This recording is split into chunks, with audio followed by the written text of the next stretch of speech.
when the 20 mounted, ghost-like Indians materialized around the campfire that bitterly cold, snow-filled day, with their rifles across their saddle horns and their buffalo robes pulled well over their heads, the men were for some moments paralyzed, speechless, and helpless, scared half out of their wits.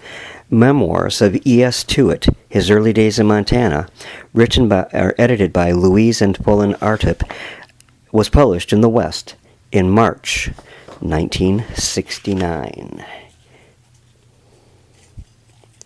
In the fall of 1879, my uncle, Thomas C. Tutt, together with John T. Murphy, C. W. Chowning, and John W. Luke, bankers and financiers of St. Louis, Missouri, organized the Montana Cattle Company with a capital stock of $500,000. They then elected to send me, with a crew of men, out to Montana Territory to locate and develop a cattle ranch.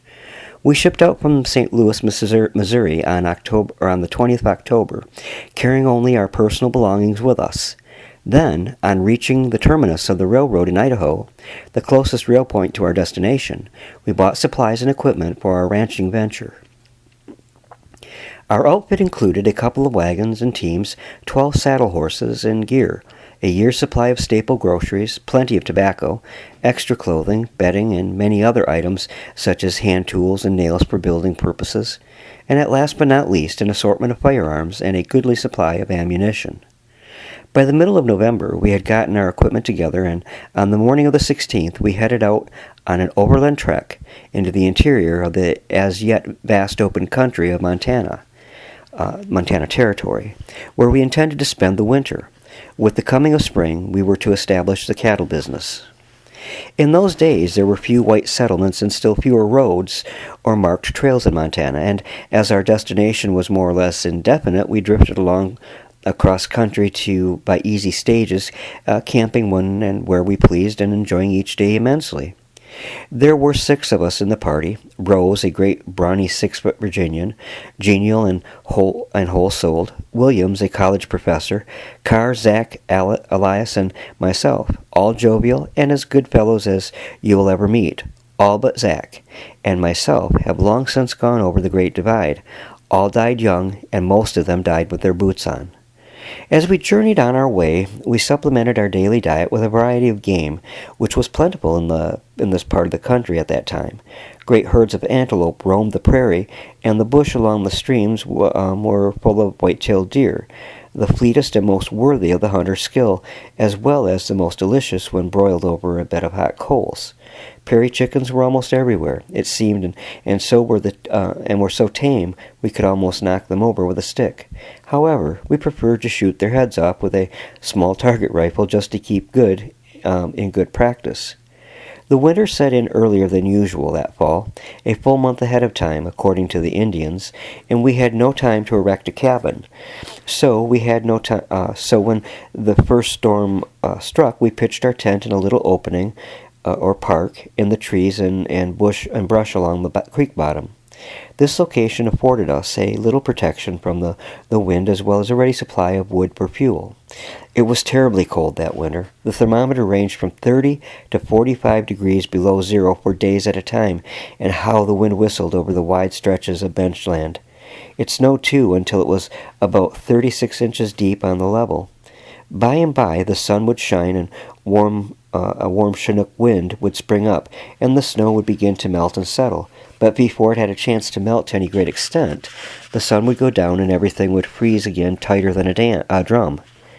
After several days of this repeated thawing and freezing, the snow became crusted over so hard that men or small animals could walk on top of it without breaking through.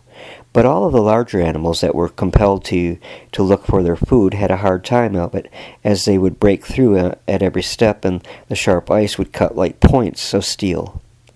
The days seemed very short, and the nights were correspondingly long, and when the sun rose in the morning, it would be accompanied by 2 sun dogs, one on each side, almost as large as the sun itself, and this was a sure sign of continued cold weather, according to the Indians.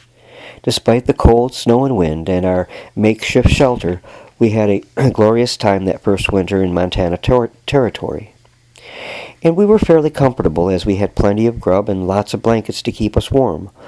All in the world we had to occupy our time was to hunt, prepare our food, eat, and sleep.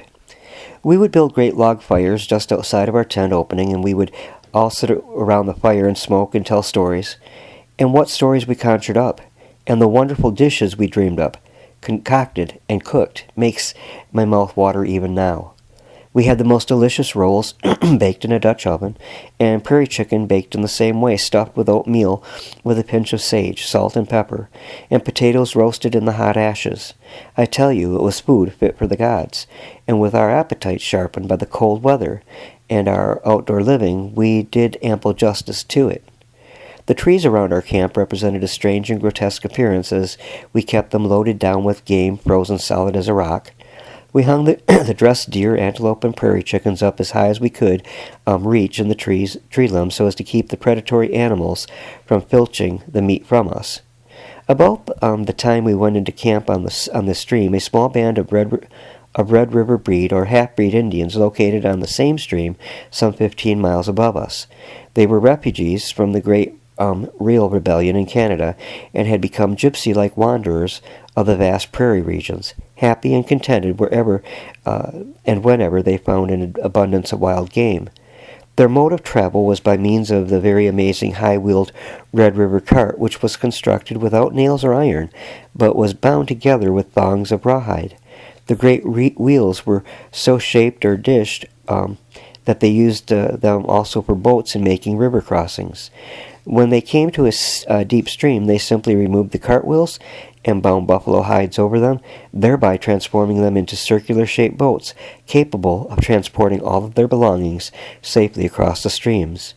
It has been many years now since I have seen a Red River cart, and whether or not their making these has become a lost art, I'm not sure. We used to visit the camp of these strange prairie wanderers occasionally. They were of Catholic faith, and some of them were very highly educated. The squaws were very artistic in all sorts of needle and embroidery work, some of them having learned the art and covenants in their native Canada. We contracted with them to tan our deerskins and make them up into buckskin suits and moccasins for us. They agreed to do the work for a very nominal fee. However, we did augment the stipulated sum with gifts of tea and sugar, which they were very fond of. When the suits were finished, they certainly were beautiful, replete with fringe, beads, and fur trimmings. When dressed in our new regalia, we were more than a little proud of our appearance, and as our hair had grown quite long, we looked, and I suppose we more or less felt, like professional hunters, and perhaps somewhat like the Indian fighters of the days of the Mohawk and Iroquois, which have been so graphically described by the pen of J. Fenimore Cooper. There were many Indians in this part of the country in those days, and as we were camped in a vast open country between the Great Crow Reservation to the south of us and the Blackfoot Reservation to the north of us, we saw much of them. There was a bitter enmity between these tribes, and marauding parties were constantly harassing one another and running off each other's horses, their chief pride and source of wealth. We were not far from the trail of these parties, and were of course constantly on the watch, to guard against surprise and being set afoot, and maybe our scalps lifted. Although these Indians normally friendly to the white man, they would not hesitate to do this if they got the advantage, so we kept our few horses pretty well out of sight, back in the brush. However, after the bitter cold weather set in, we relaxed our vigilance somewhat, as we did not expect the Indians to venture forth in that sort of weather, but things do have a way of happening sometimes, when least expected. One dark, gloomy, snowy day, we were sitting around the campfire, smoking and telling stories as per usual, when suddenly and noiselessly the bushes behind us parted, and about 20 mounted Indians emerged in single file, making straight for our fire, with their rifles across their saddle horns, and wrapped as they were in their great buffalo robes, which were pulled up over their heads and covered with the soft, fast-falling snow. They presented quite a ghostly and awe-inspiring spectacle as they came forward toward us. I have forgotten who saw them first. Maybe all of us saw them at the same time. At any rate, to say that we were startled is putting it mildly. We were simply paralyzed, speechless, and helpless for a few moments, and we completely lost our presence of mind. Williams broke the spell by yelling "Indians!" and running to the tent. In the meantime, the rest of us had not made a move, and as the Indians had arrived at our campfire by this time, without having shown any hostile signs, we didn't think it wise to make any bad breaks. The leader greeted us by saying "how" in a friendly manner, and we all said "how" in return, after which they dismounted and walked up to the fire, each one solemnly shaking hands with us to further indicate his good intentions. Everything seemed to be going along well until suddenly, and without any warning whatsoever, there was a sharp report of a gun from the tent, and a young buck Indian jumped high into the air, exclaiming "Ipashi," meaning "bad medicine." This sudden turn of events, of course, created great consternation, as everyone thought the Indian was shot. The Indians thought so too, and thinking it was treachery on our part, they began drawing their guns while talking excitedly amongst themselves. I realized that it must have been Williams who had fired the shot from the tent, but why he would do such a thing puzzled me greatly. Anyway, I began talking fast and making signs, trying to explain to them that it was an accident, but they were still very suspicious. I told them that one of our numbers was a heap damn fool, and we started toward the tent to investigate. We found Williams sitting on the ground nervously fumbling with his gun, and very much frightened. He explained that the hammer of the gun had slipped, and that the gun went off by accident. The disturbed Indians didn't know whether to accept his explanation or not. Nevertheless, we had a big powwow, and after explaining as best we could by word and by many signs how it had happened, we brought Williams out of the tent, and he shook hands with each of the Indians. And then we gathered around the fire and smoked the chief's pipe of peace, each one of us taking a few puffs, and then passing it on to the next fellow. After the ceremony was completed, we traced the course of the bullet, and found that it had gone through the tent directly in line with the Indian, passing between his legs while cutting one corner of his robe and grazing the inside of one of his leggings. It was indeed lucky for us that the bullet didn't strike the Indian, for in that event we undoubtedly would have all been killed, for we were greatly outnumbered, and we were certainly not prepared for a fight. The chief and his war party were all big, husky, tall, intelligent-looking Indians, and they explained to us, mostly in sign language, that they were on the trail of a band of Blackfoot horse thieves. Having sighted the smoke from our campfire, they had just kind of dropped by to pay us a friendly visit. We could well imagine, though, how friendly the visit would have been had we been the Blackfoot Indians whom they were looking for. We assured them that we had not seen any other Indians except for the half-breeds who were camped up the creek from us. The chief asked many questions about these Red River wanderers, and while we were talking, we made coffee and fixed something for them to eat. After they had consumed enormous quantities of hot coffee and food, they bade us goodbye, remounted their horses, and disappeared in the fast-falling snow as silently as they had come. The winter drew to a close, and with the coming of spring and summer, we started work in earnest. First, we spent several days scouting over the surrounding country, searching out the best possible location for the headquarters camp for the ranch which we had set out to build. Finally, we decided upon a site near the banks of the Musselshell River, not too far from where the town of Sweetgrass, Montana, was later located. With that accomplished, we lost no time in building pole corrals, fencing a horse pasture, and erecting a substantial double-roomed log cabin. But as sawed lumber was scarce commodity in Montana Territory in those days, our cabin was minus the floors. We decided, though, that before another winter caught up with us, that we would somehow manage for floors in at least part of the cabin. It was now past midsummer, and for the time being, our building program was brought to an abrupt halt with the arrival of our parent herd of cattle. The herd was made up of about 1,500 head of Texas Longhorn, she-stuff, and 65 head of good-grade Eastern bulls. They had been on the roads for so long, partly by trail and partly by rail, that they seemed to have acquired the wanderlust habit. Anyway, for the next few months, we were kept pretty busy with them. The following November, as the chilly winds began to blow, we suddenly remembered our earlier decision regarding floors for our cabin, and consequently John Rose and I started out after a load of lumber. We heard that there was a small sawmill located at the foot of the Snowy Mountains, about 70 miles to the north of us, so we headed out in that general direction.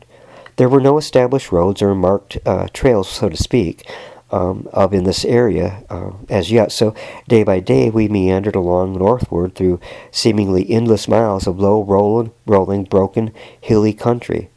The land through which we passed was mostly open or timberless except along the creeks and bottomland, and the grass was good everywhere. As a result, we could camp whenever and wherever we liked with the certainty of abundance of forage for our horses, plenty of water, and wood, as well as game for food for ourselves. These things were always first consideration with the Western pioneer, and of course our rifles were always by our side as part of our equipment.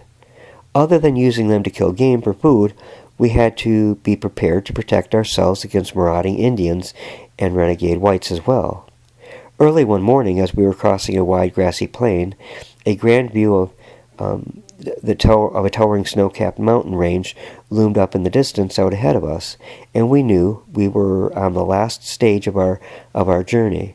For a time we had been driving along in silence, just enjoying the beautiful view of the snowy mountains, when suddenly John called my attention to 3 large, strange-looking animals grazing near a little hill, or butte, about a mile away. We stopped the team and watched them for quite some time, trying to figure out what kind of animal they were, and finally we decided that they must be buffalo, although neither of us had ever seen a buffalo except in a circus. Immediately, the hunting spirit took full possession of us, and we decided to unhitch our horses, tie them to the wagon, and crawl to within shooting range of the strange animals, hoping to kill at least one of them. This was no easy matter, as the country between us and the buffalo was open and perfectly flat. So in order to get behind a nearby small hill and come up on the animals, we had to make a wide detour, crawling most of the distance on our stomachs through the tall grass, trailing our rifles beside us. Fortunately, the wind was in our favor, and the animals didn't scent us as we crawled through the grass. After what seemed hours of very arduous labor, we succeeded in getting behind the small hill and well out of sight. Then in low whispers we mapped out our further strategy. After standing up and resting for a few moments, we stealthily crawled to the top of the hill and cautiously looked over. There they were, 3 old bulls, the biggest game we had ever seen. Just the sight of them almost took our breath away. We decided to concentrate on our fire on one of the animals because we wanted to be sure of getting at least one of them. They looked so big to us, and we were afraid that neither of us would be able to hit a vital spot if we tried to down 2 of them. Anyway, at a given signal we fired away at the one that was standing broadside to us, and at the almost spontaneous report of our guns the great beast sank slowly to the earth. We were so elated with our success in killing such a large animal that we forgot ourselves and stood up. The other 2 buffalo seemed surprised, but made no effort to run away, and in our excitement we even forgot to shoot again. Instead, we started walking hurriedly towards them, expecting that they would run away. Apparently, though, they were not in a humor to run, and when we'd gotten about halfway to them, I saw them lower their heads and stick their tails straight up over their backs, their signal of war, as I have since learned, and one of the monsters gave a loud snort and started for us on the double. I don't really know what happened, except that I was too scared to shoot. In fact, I didn't have time to shoot, and I don't suppose that it would have done any good if I had. I do know, though, that I ran for all that was in me, and at every jump I seemed to hear and feel the creature's breath right on my back, but on I went. I ran for about 200 yards when I stumbled and fell into a buffalo wallow. The fall was a very fortunate thing for me, as I would have been run down and trampled within another moment. The momentum of the grasp of the great beast carried him over me in one jump, and he kept right on going without turning back. Was I ever thankful? Out of breath and almost scared to death, I lay there perfectly still for a few moments, fully expecting to be killed, but nothing happened. After a while, I got up and looked cautiously around me. No buffalo were in sight except for the one we had shot. Neither could I see John, and I thought that he had no doubt been killed by the other beast. Nevertheless, I hallooed, and he came wearily from behind some rocks on the hillside where he had taken refuge. The 3rd buffalo had run away without attacking us, but John thought I was a goner for sure when the first one charged after me, and he had sprinted for the rocks on the hill without looking back. We could laugh after it was over, and we had congratulated each other on still being alive, but we agreed that we were two of the biggest fool hunters in the whole West. After examining and admiring our kill for a time, we proceeded with skinning of it. This turned out to be a Herculean task, and it took us until noon to get one side skinned out. Then we tried to turn the body over, but our combined strength could not budge it. So we brought up the team and backed the wagon up to the carcass. We hitched a rope from the rear axle to the front and back legs and pulled it over. The hide was very tough and thick, and there was a great deal of it. Anyway, after working the greater part of the afternoon, we completed the skinning job, and when we tried cooking some of the meat, we found it to be quite tough and strong, and we didn't care much for it. This was certainly quite disappointing to us after we had gone to all the trouble to get it. Early the next morning, we were up on our way again. About 3 or 4 miles further on, as we topped a low range of hills, we saw the grandest, most thrilling sight it was ever my privilege to behold. The whole country was literally covered with buffalo, thousands of them. Seemingly one mighty herd split into smaller groups and grazing slowly along the same general direction, their shaggy heads and humps bobbing along like billows on a vast rolling sea. Stopping the team, we sat there for a long time, gazing speechless at the sight spread out there before us. 50,000 head or more, we judged them to be. Unbelievable, but there they were, within the range of our vision. The scene astounded us completely. After a while, though, our wits began to slowly return, and we realized that perhaps never again would we see such an all-absorbing spectacle. Then suddenly our blood began to tingle as thoughts of one grand fling at an all-out buffalo hunt began building up in our minds. The lumber for the floors could wait, insofar as we were concerned. First, though, we had to get back to the ranch and properly outfit ourselves for the hunt. And fetch the other boys, too, for we didn't want to leave them out of such a thrilling adventure as we anticipated.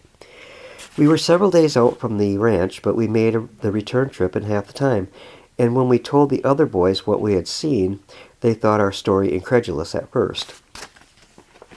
Shortly, though, as the facts began to soak in, they too were caught up with the hunting fever as badly as John and I had been.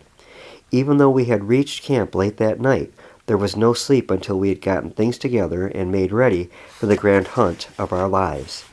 The next morning, at the break of dawn, with our equipment in a light spring wagon and astride of the best saddle horses, we headed out for the hunting grounds. Our last day's travel was rather a hard one, as nearly a foot of snow had fallen the night before. Nevertheless, late that evening, as we were nearing the area we had previously sighted the great herd, we came onto a little willow-bordered stream and made camp for the night in the brush, where we would have a little protection from the chilly wind. It grew steadily colder during the night, and we were up well before daybreak. We made a hasty breakfast of bread, bacon, and antelope steak, and washed it down with plenty of strong, steaming hot coffee, and then we saddled our horses, and the big moment was at hand. I rode a swift-footed little Indian pony named Dick, a good trusty animal trained not to be gun-shy. I could shoot from his back with accuracy and ease. We were all well mounted and, for those days, well armed, as each of us carried 44 caliber Winchester rifles and the same caliber Colt's Frontier 6-shooters. Of course, the Winchester 44 was no match for the high-powered rifles of a later date, and they were in fact rather light for such large game. But if we rode in close, they would do the work. We had no trouble in locating the buffalo, as they were still roaming over the same general area where we had previously seen them.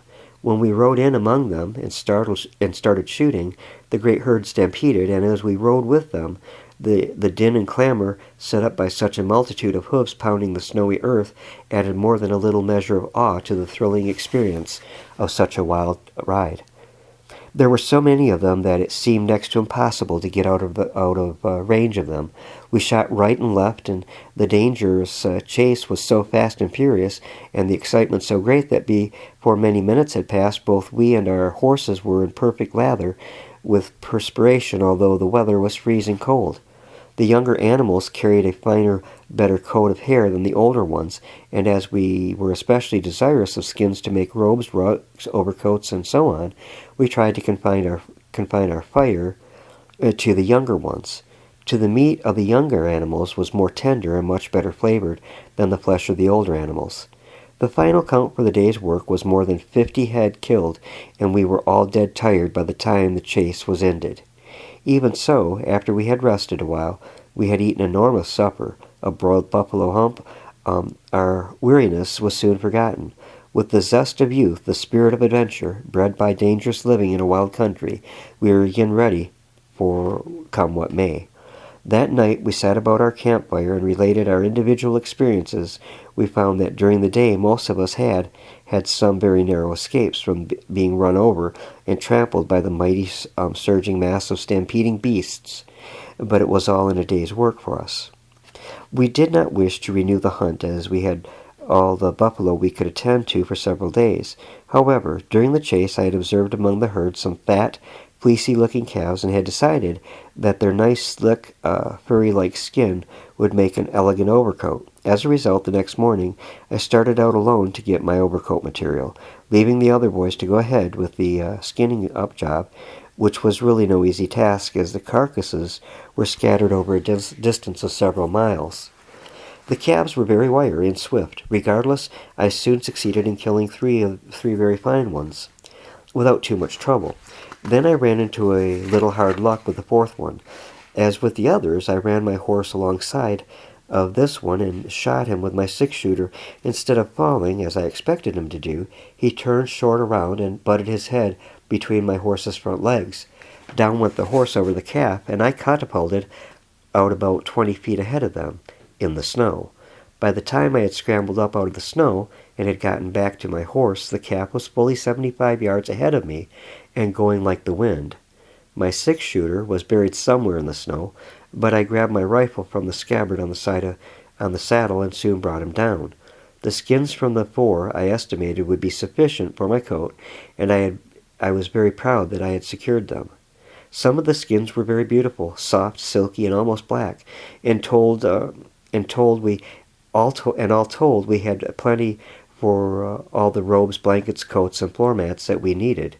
When we were ready to leave for home, we loaded some of the nicest skins onto a couple of pack horses, and I started on a 30-mile ride for the camp of the Red River half-breed Indians to get these skins tanned. The other boys headed on towards home with a wagon loaded down with the rest of the skins and as much of the choicest meat as they could haul. I expected to make the ride to the Indian camp that day, and I did not think it necessary to take any provisions along. But at the last moment, just to play it safe, I put a piece of buffalo liver in my pack. It was well that I did so, for otherwise I would have really gotten very hungry before I finally reached my destination.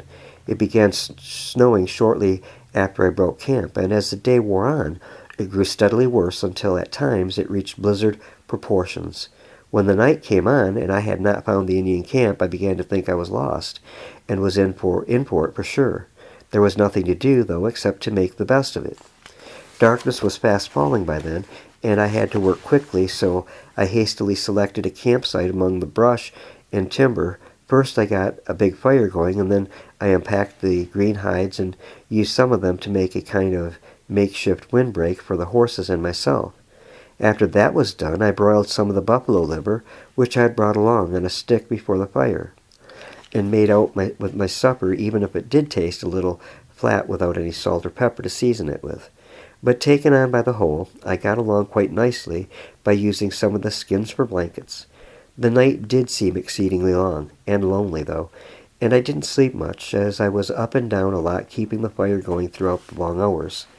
The snowstorm abated considerably during the night, and with the dawning of the new day, I made another meal of broiled liver, repacked the hides, and started out across the country to the next creek, where I believed I would surely find the Indian camp. On reaching the creek about noon of that day, I was greatly taken aback to find nothing but snow and silence. Evidently, the nomadic tribe of plains wanderers had pulled up stakes and moved on to newer and greener pastures. However, I knew another half-breed French Indian, old Pierre Sartry. He and his squaw lived a few miles farther on, up this same creek, and I immediately headed for his place. Old Pierre and his squaw lived a lonely life in their secluded, isolated camp, but as was customary with the Northwest Plains Indians, they gave me as their guest the very best they had. I stayed with them for several days, and they really treated me royally. They readily undertook the job of tanning and working up the skins, and in due time they were splendidly done. The calf skins were made into beautiful warm overcoats, which I have worn for many years. Some of the dressed hides were still, after all these years, being used on the floors as rugs, and one beautiful one is used even now for a spread on my bed. Now, as the years speed quickly on, my footsteps become slower and slower. I treasure these trophies more and more with the passing of time. They bring back fond memories of the days of yesteryear, memories of the awe-inspiring sound of thousands and thousands of hooves pounding on the earth, memories of young Rose, Williams, Karzak, Alice, and myself riding in the midst of that wild, never-to-be-forgotten thrilling scene. In the day and time of which I write, law and order was not yet too firmly established on the raw wild frontier of the Old West, and sometimes drastic situations were met with drastic measure. One such occurrence took place in the spring of 1882 when Miss Flora Cutter, the schoolteacher over in the new community of Sweetgrass, was shot and critically wounded by a jealous lover, a man by the name of Charles Harrison. Miss Cutter was a very beautiful young lady who had come out from St. Paul, Minnesota the previous fall to teach the Sweetgrass School. The Sweetgrass Schoolhouse was a one-room affair and was the first school in this part of Montana, and as Miss Cutter was our first schoolteacher, and as most of our population were as yet bachelors, and marriageable young ladies were very scarce, naturally, she was extremely popular in the community. Anyway, a posse was quickly formed, and somehow I was appointed chairman for the occasion, and Harrison was soon captured and strung up to the nearest tree. Then in July of 1882, Flora Cutter's sister Margaret came out to Montana. After a time, she took the injured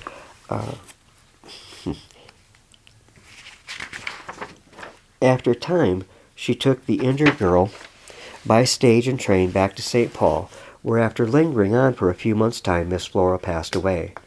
In the meantime, Margaret Cutter and I had met and fallen in love.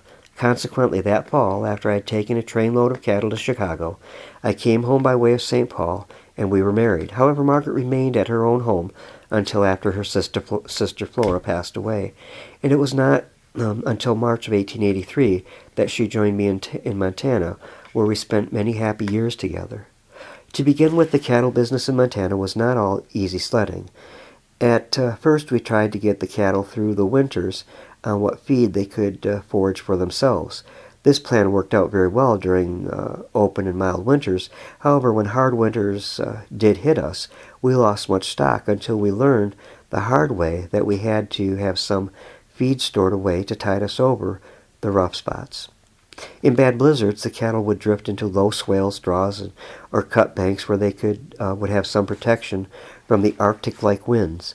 And then they would stand in these places huddled together until the draws were drifted completely over with several feet of snow before the blizzard stopped. When this occurred, of course, they would all soon smother unless we could find them and break through the snow to them. As a usual thing, though, if they didn't get covered over too fast and too deep, their warm breath would keep a small breathing hole melted up to the surface, and this faint mist-like haze which their warm breath made coming up through the frozen snow often helped us to locate and rescue them. Montana has come a long way since the winter of 1879, when the boys and I spent a long, cold winter months in the open amongst the brush by the creek, with the sky of our ceiling as our ceiling and the frozen ground our floor. In this span of time I have witnessed the passing of a way of life for the proud and noble Indian race. I have seen a mighty wilderness bow to the dawning of a new civilization. I have watched the great buffalo herds disappear from the plains forever, and the borning of vast cattle empires. I have seen law and order replace the rule of the six-gun. To those of us who were part and parcel of all this, these changes did not come easy. Most of the old-timers, both white man and Indian, many of whom were my good friends, have passed on. But as must needs be, the old must make way for the new. Adios, amigos. Yes to it.